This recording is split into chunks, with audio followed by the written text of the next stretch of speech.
Jadi sekarang ni kita semua tahu PKP, Perintah Kawalan Pergerakan, banyak benda yang telah dihadkan, terutama sekali ramai orang yang tak dapat bekerja dan sebagainya, risau tentang macam mana ni ekonomi ni, macam mana ni perbelanjaan dan sebagainya. Dan sekarang ramai mula menjinak-jinakkan diri dengan online marketing, mula bisnes secara online dan sebagainya. Dan sekarang ni kita ada orang yang pakar di dalam bidang ini. Kita ada Tuan Muhammad Fadi di dalam talian. Assalamualaikum.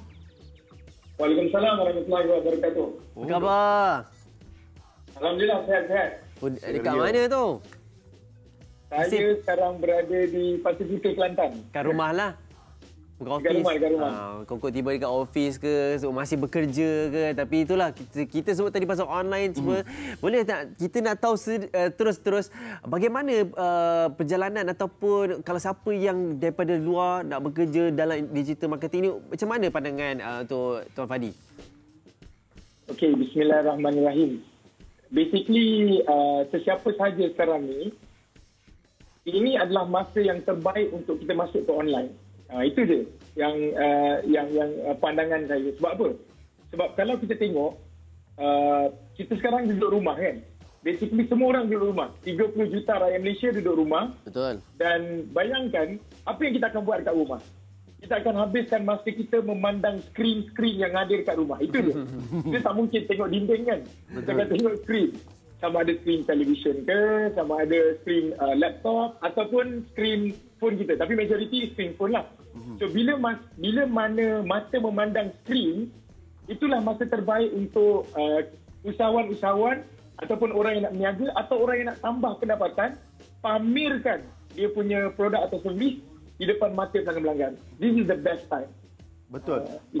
Okey, Tuan Fadi, kita semua sedia maklum bila kita sebut pasal online, pasal social media dan sebagainya, memang tidak asing lagi bagi generasi-generasi macam kita. Tapi bagaimana pula Tuan Fadi bila orang-orang macam atuk-atuk kita, nenek kita, mak bapak kita yang sebelum ini mereka tak langsung fokus tentang social media, mungkin segelintir ada yang fokus tapi persentasenya kurang. Macam mana pula Tuan Fadi? Okey. So itu soalan yang cukup bagus. First thing first adalah, sebab tu saya kata sekarang ni everybody dia sudah masuk satu fasa yang terpaksa guna online. Okey, saya bagi contoh. Mak ayah walaupun ada di kampung, dia tak biasa guna social media dan sebagainya. Tapi mereka pasti akan ada WhatsApp di dalam phone mereka. Pasti ada WhatsApp dalam phone mereka. So, sebab apa? Anak-anak pun nak kontak mak ayah. Sekarang ni tak ada orang dah guna SMS. Semua orang guna WhatsApp. So dekat WhatsApp pun kita dah boleh gunakan the application untuk buat pemasaran. Saya bagi satu contoh. Mak saya sendiri pun ada Instagram. Walaupun dia tak aktif, tapi itulah cara dia melihat anak-anak dia. Update Instagram, IG story. So basically, kalau orang yang tidak tahu sekarang ni akan dipaksa tahu macam mana sekalipun. Sebab everybody ada phone. Betul tak? Betul. So kita yang penting sekarang ni, kita perlu gunakan dikala orang semua memandang skrin, kita kena hadir. Saya bagi contoh. Student-student saya dekat Fani Evo, saya ada satu akademi yang mengajar orang lain bagaimana untuk mengonlinekan bisnes. Pada ketika PKP start, ramai orang kata, orang tak beli barang. Tapi tak. Student-student saya start onlinekan bisnes dia sampai ada dalam masa 2 minggu je jualan 500,000, jualan 150,000. Hanya menggunakan kuasa digital sahaja. So, kita ada peluang tu. Dan tambah lagi kita dekat dengan nak raya kan. Kita nak masuk bulan puasa. So, memang orang duduk kat rumah tapi mood membeli tu ada. Makin lama makin membuat. Betul. Okay. Betul. Memang sangat betul lah. Ya, orang rumah kita lah kan.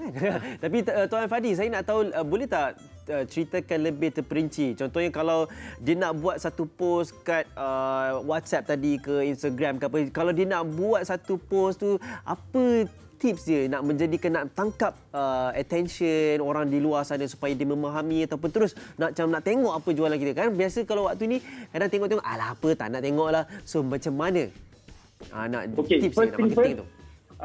Saya selalu bagi tahu kepada student-student saya dekat Fani Evo. Kenapa bisnes wujud? Kita kena faham tu je. Right? Bisnes wujud sebab masalah. Very simple. Bila masalah wujud, maksudnya orang nak cari penyelesaian masalah, orang akan cari produk atau servis tu. Okey, yang pertama adalah masalah. Cari masalah. Nombor 2, bila ada masalah, create produk dan servis untuk selesaikan masalah tu. Okay? Nombor 3, kita mesti clear, seclear-clearnya, jelas. Alright? Siapa pelanggan kita? Ideal pelanggan kita. Saya bagi contoh. Dari sudut umur, kita kena very clear. Contoh kalau kita punya pelanggan majoriti umur 30 ke atas. Right? Kita tengok. Kalau 30 ke atas ni, biasanya berkumpul kat mana? Majoriti mereka berkumpul kat Facebook. Jadi kita kena hadir kat Facebook. Kalau umur 25 sampai 30, biasanya duduk dekat Instagram. Jadi kita kena duduk dekat Instagram. Kita kena wujud dekat Instagram. Macam mana pun. Sebab pelanggan kita dekat situ. Cuba bayangkan kalau pelanggan kita budak-budak umur let's say 18 tahun ke 20, 21 tahun. Mereka semua duduk dekat TikTok. Jadi kita kena hadir dekat TikTok. Jadi macam mana cara dia? Cara dia pertama yang saya sebut tadi masalah. Kedua, create product dan service. Masalah. Nombor 3, pelanggan. Pelanggan duduk dekat mana? Daripada situlah kita craft kita punya 3 perkara pula. 3 perkara pula. Bila kita ni step nombor 4. Bila kita dah tahu mereka duduk kat mana, kita kena tahu 3 perkara. Dia panggil 3M. 3M ni market, media, message. Right? Lepas kita dah clear market kita buat media pula. Orang nak tangkap mata dia, media yang bagaimana. Kalau perempuan, dia nak tengok perempuan cantik. Kalau lelaki, dia nak tengok perempuan juga. Kan? And then message. Message tu kena highlight problem. So tu 4 step lah. Okey, Tuan Fadi, saya suka penjelasan tu. Tapi, kalau sebelum ni mereka buat perniagaan gunting rambut, tapi sekarang ni PKP kedai gunting rambut kena tutup. So, adakah mereka kena buat perniagaan baru atau macam mana, Tuan Fadi? Okey, soalan yang cukup bagus. Inilah ramai orang tanya saya kena tukar bisnes ke tak? Okey, baik. Cara dia, pertama sekali, apa yang boleh kita buat adalah sebelum kita tukar bisnes, kita tukar dulu cara approach kita kepada pelanggan. Okey, cara approach kita. Contoh begini. Di kala keadaan begini, orang dia panik tau. Dia nak membeli tapi dia panik. So apa boleh kita buat adalah kita craft satu offer yang luar biasa terlebih dahulu supaya boleh tangkap dia punya keterujaan tu. Contoh macam ni, kalau orang penggunting rambut, okey, apa offer yang kita boleh beri kepada mereka? Katakanlah kita within radius, kan, within radius dekat rumah kita, right? Kita boleh advertise, kita boleh buat iklan dekat online dan kita boleh pergi servis tu dekat rumah. Ada, saya tengok saya punya kawan-kawan saya ada yang servis gunting rambut sampai ke rumah. Right? Kita craft offer dulu untuk kita tangkap orang-orang lain, pelanggan-pelanggan kita. Right? Misal kata tak boleh juga offer dah craft, katakanlah orang takut, kita bagi offer, katakanlah jaminan wang dikembalikan. Tu offernya. Right? Kalau misal kata offer tu tak boleh tangkap juga, barulah kita start untuk cari bisnes yang boleh sesuai dengan keadaan sekarang. Kalau misal kata offer kita tak bagus.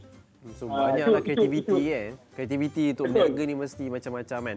Satu pula kalau itu satu kreativiti, kalau management pula contoh dulu ada staff ramai pula. Macam mana kita nak memantau pula kalau ada staff dan sebagainya bekerja daripada rumah? Ada tak tips dia? Okey, saya bagi tahu apa yang saya buat dekat Panivo lah, dekat company saya sendiri. Alhamdulillah. Saya ada lebih kurang dalam dengan izin Allah ada lebih kurang 30 orang staff yang duduk scatter sekarang ni. Saya ada 2 office dekat Kota Baru, satu dekat Kota Damansara satu. Jadi 30 orang ni duduk bertaburan lah. Jadi apa yang saya buat? Pertama sekali, every day kita kena ada morning meeting supaya nak pastikan orang buat kerja kan. Jadi kena morning meeting. Kalau dekat pejabat kita ada punch in, punch out. Right? Sekarang ni kita kena ada macam contoh Zoom. Right? Kita buat Zoom. Pukul 9 pagi semua wajib masuk. Pukul 9 pagi wajib masuk semua orang. Kita boleh tengok muka. Zoom ke, hangout ke, tak kisahlah. Skype ke. Right? So kita akan tanya apa yang awak buat semalam, apa yang akan awak buat hari ni. So bila semua orang dah bagi tahu apa buat semalam, apa buat hari ni, bincang masalah yang kita hadapi. And then selesaikan masalah itu segera. After that, kita communicate melalui messenger ke WhatsApp ke untuk kerja-kerja kita. Tapi most important adalah pagi tu mesti semua orang masuk dalam meeting supaya semua orang ada energy untuk start dia punya kerja. And then pantaulah if from time to time perlu meeting dan meeting online. Very simple. Itu benda yang saya buat untuk dekat company saya dan juga saya share kepada student-student dekat Panivo lah. Dan alhamdulillah, bila student-student dekat Panivo gunakan dekat saya punya academy, student-student gunakan cara strategi ni, untuk pantau dia punya apa panggil staff. Alhamdulillah, semua jadi fantastic. Alright, terima kasih Tuan Fadi. Best lah dengar Tuan Fadi explain sebab senyum. Daripada awal sampai sekarang senyum je. Okey Tuan Fadi, nak tanya sikitlah. Apakah harapan Tuan Fadi sendiri kepada usahawan-usahawan yang sangat-sangat terkesan dengan COVID-19 ni?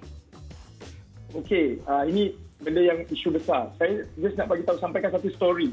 Pendek je story tu. Pada zaman Nabi Musa alaihissalam, ada seorang yang sangat miskin jumpa dengan Nabi Musa dan bagi tahu, tolong doa kepada Tuhanmu supaya aku kaya. Nabi Musa kata, bersyukurlah. Right? Dan orang miskin dia kata apa? Macam mana aku nak bersyukur sedangkan Allah tak pernah kayakan aku? Dan orang kedua datang, orang kaya. Dia datang jumpa dengan Nabi Musa bagi tahu, doa kepada Tuhan supaya Tuhan miskinkan aku. Sebab aku kaya, aku malas nak jaga harta. Nabi Musa kata, berhentilah bersyukur. Nescaya engkau akan miskin. Apa yang berlaku kepada orang kaya tu, dia makin kaya sebab dia makin bersyukur. Dan apa yang berlaku kepada orang miskin, makin miskin sebab dia tak pernah bersyukur. Dalam keadaan begini, apa saja berlaku kepada kita, syukurlah. Sebab apa? Kita masih lagi ada family, kita masih lagi ada kerajaan membantu kita. Alhamdulillah, insya-Allah. Power lah. Bersyukur. Tuan Fadi ni mantap lah. Teringin nak jumpa story nanti Okey Tuan Fadi, mungkin boleh kongsikan Facebook ke Instagram dan apa-apa yang kita boleh follow? InsyaAllah boleh follow saya dekat Facebook, IG, right, semua Fahdi Ghazali. Tu ada Fahdi Ghazali. Saya punya Facebook, IG saya pun Fahdi Ghazali. InsyaAllah dekat situ saya ada banyak perkongsian untuk bisnes, strategi untuk jemput rezeki dan kekayaan. InsyaAllah. Especially digital marketing. Okey, terima kasih Tuan Fadi. Saya follow Haman Ghazali. Okey, nanti saya follow Tuan Fadi Ghazali Haman pula. Ghazali. Alright. Okey, terima kasih Tuan Fadi. Dah, insyaAllah macam-macam.